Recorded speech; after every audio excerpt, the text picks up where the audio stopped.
মানুষের শরীরে মাটির গন্ধ পাওয়া যায় না ঠিকই, কিন্তু মাটিতে শরীরে গন্ধ পাওয়া যায়। মানুষ মাত্রই কোথাও চলে যেতে চায়, কিন্তু কোথায় যেতে চায় সে তা নিজেও জানে না। আর অপেক্ষা জিনিসটাকে মানুষ সবচেয়ে বেশি বিরক্তকর মনে করে, অথচ আমরা সবাই অপেক্ষা করি ঠিক আছে, কিন্তু নিজেও জানি না যে কিসের জন্য অপেক্ষা করি। আমাদের জীবনে পাওয়া অপেক্ষা চাওয়ার পরিমাণ বেশি থাকে বিধায় আমরা প্রকৃতভাবে সুখী হতে পারি। আর একটা বিষয় কি, আমরা হারিয়ে খুঁজি, অথচ পাওয়ার পরে তাকে যত্ন রাখা দরকার ছিল যেন হারাতে না হয়।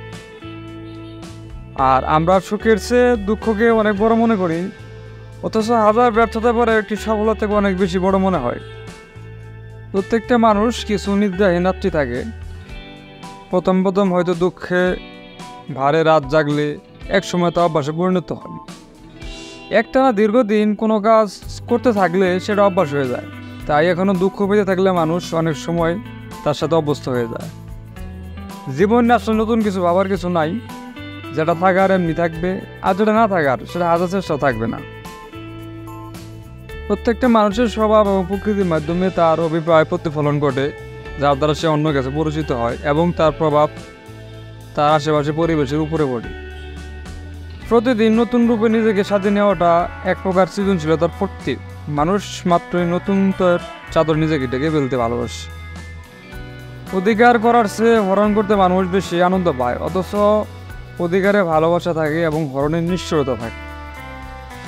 আর নতুন রূপে একজন পুরনো মানুষকে দেখে অবাক হওয়ার কিছু নেই, কারণ একজন মানুষের বৈশিষ্ট্য হচ্ছে বদলে যাওয়া। ঘুমিয়ে স্বপ্ন দেখার চেয়ে বাস্তবে ঘাম ধরানো অনেক ভালো, তাতে খুব দ্রুত সফলতা পাওয়ার সম্ভাবনা থাকে। আর আমি মানুষকে দেখেছি, মানুষের আবরণে অমানুষও দেখেছি, এই দুইয়ের মাঝে বেশি পার্থক্য বোঝা যায় না।